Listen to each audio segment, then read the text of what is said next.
स्थानिक स्वराज्य संस्थांच्या निवडणुकांवर टांगती तलवार आहे। निवडणुकांमध्ये ओबीसी आरक्षणाची मर्यादा ओलांडली। आरक्षणाची 50% मर्यादा ओलांडल्याने हे प्रकरण आता कोर्टामध्ये आहे।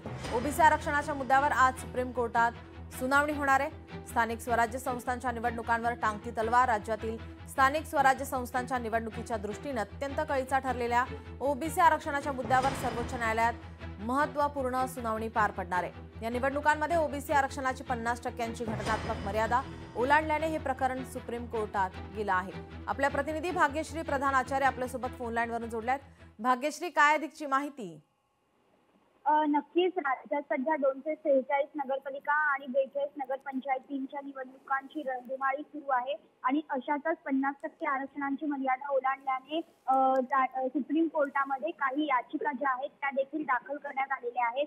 मंगळवारी झालेल्या सुनावणीत सर्वोच्च न्यायालयाने राज्यातील 247 नगरपालिका आणि 42 नगरपंचायती अशा जवळपास 288 स्थानिक स्वराज्य संस्थांमध्ये होत असलेल्या निवडणुकांवर स्थगिती देण्यास नकार दिला होता। मात्र त्याच वेळी या प्रकरणाचा अंतिम निकाल लागल्यानंतर या निवडणुकांचे निकाल अवैध ठरेल तर संबंधित जागांचे निकाल रद्द केले जाऊ शकतात असा देखील इशारा सर्वोच्च न्यायालयाने दिला होता।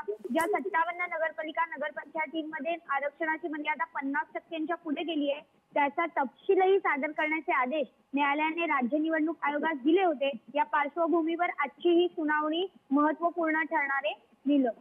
धन्यवाद भाग्यश्री, आपण दिलेल्या सविस्तर माहितीसाठी।